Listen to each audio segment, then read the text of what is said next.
In 1970, a man washed ashore on Rocky Point Beach, fully clothed in a 1930s diving suit.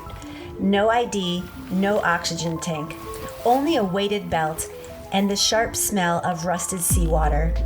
Locals called it an accident, that he'd slipped off a research vessel during some forgotten mission. But there was one problem.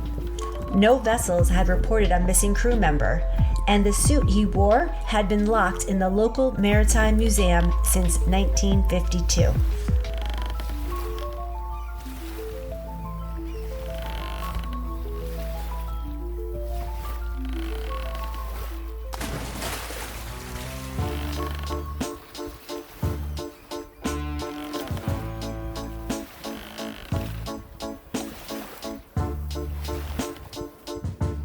I'm Velma Dinkley. I investigate forgotten cold cases that were dismissed as myths or worse, ghost stories. And I'm Daphne Blake, once a beach lover, now a mystery junkie. You'd be amazed what people bury along with the truth. This is Jinkies and Jeepers. Each week we reopen an unsolved case from our archive, one that never got the attention it deserved. This week, we return to the Coolsville coast, the place where a man in a diving suit emerged from the sea, and nothing was what it seemed.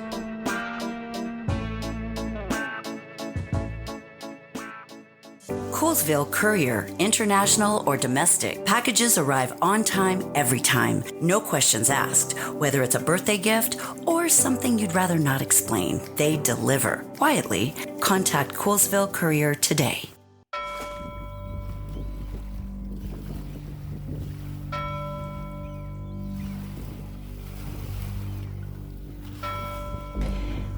Rocky Point is a small beach community 30 miles from Coolsville, a tourist draw, dotted with weather-beaten cottages and creaky fish shacks. It has one claim to fame, the wreck of the Juanita, a 19th century gold ship lost just offshore. The wreck was discovered in 1963, but excavation was halted a year later after 2 divers went missing without a trace. Some chalked it up to bad luck. Others whispered of a guardian spirit watching over the Juanita's lost treasure. And then there were the accidents. Boats capsizing in calm water, fishermen finding their nets cut clean through, like by a blade. Every strange thing that happened within sight of that reef got blamed on the Juanita. I was on night watch that summer. I saw someone out past the buoys, waist deep, just standing there, too still. No one grasping that current without moving. But when I swam out, there was nothing.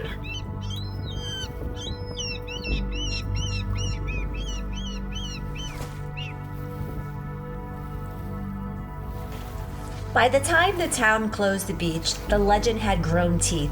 Several years later, on March of 1970, a body washed ashore just past the shuttered lifeguard tower.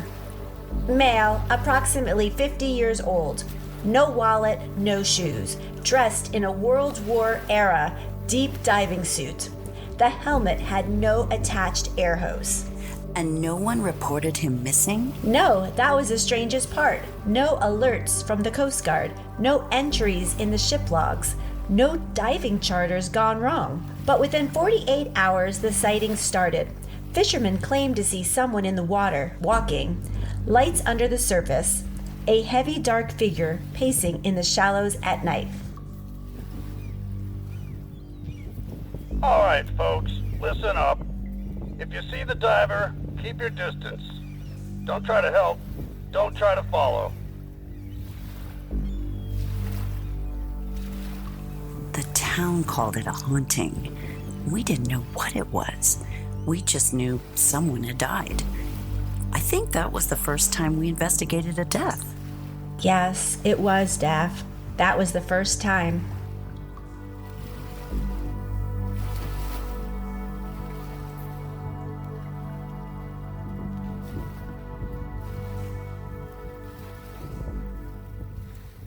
When we arrived, local authorities had already ruled the case unexplained accidental death. They cited coastal dementia. According to Weber's, a catch-all phrase for disorientation caused by salt air, exhaustion, or something else. But there were too many inconsistencies. First, the diving suit. Not just old, but a perfect match for one stolen years before from the Coolsville Maritime Museum.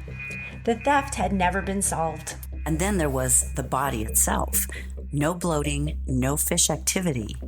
If he had been in the water for long, you'd expect more damage, which meant he'd been submerged recently, very recently. And that weighted belt? It wasn't standard salvage gear. It was modified, designed to keep someone down, not help them work underwater. Who puts on an antique diving suit, walks into the ocean, and never comes back? Someone who didn't put it on themselves. According to the museum logs, the diving suit was decommissioned in 1952. It had a faulty valve and was considered dangerous even for display. The curator who decommissioned it? Captain Clem Rogers, a former salvage diver, and the man who first discovered the Juanita wreck. Ghost diver? Tourists told tales. Probably some prank. Or a man chasing a legend. No idea how it ended up on him. Things vanish all the time around here. He had tide charts pinned above his desk, but none for fishing. They tracked night tides, the kind you use to work a wreck unseen. And by his door, gold dust in the carpet. That's when we knew the haunting wasn't the point. It was the cover. Mystery Ink Printing. Flyers, posters, missing dog notices? We print it all. No questions asked. No judgments made. Mystery Ink, where secrets are set in type.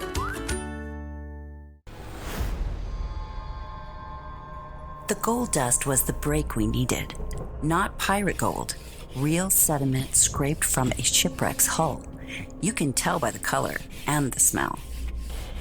It was the same dust we'd seen on artifacts recovered by the Juanita, a wreck Captain Clem Rogers had been salvaging for decades, one souvenir at a time. Legally, he couldn't sell any of it, but to the right buyer, it was worth risking prison or a body in the surf. The problem was Rogers knew the harbor better than anyone.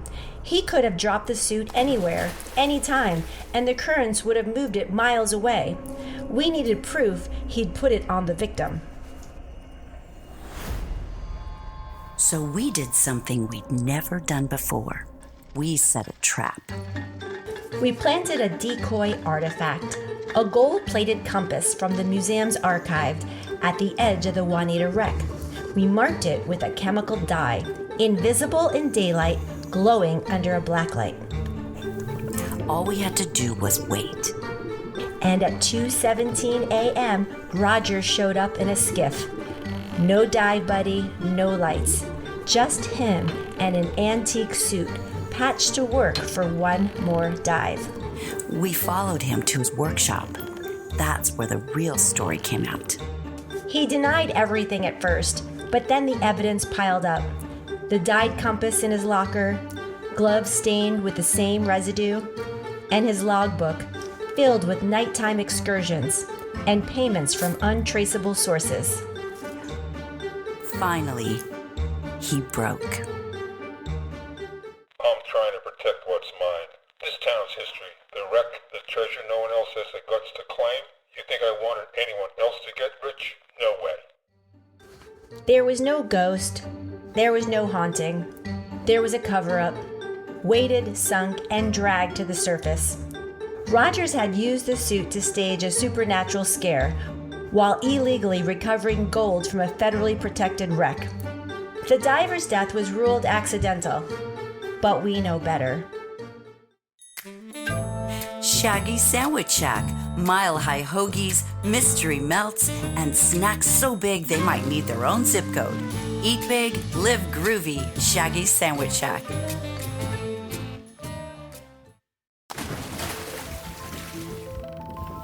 Sometimes I wonder what Delgado thought.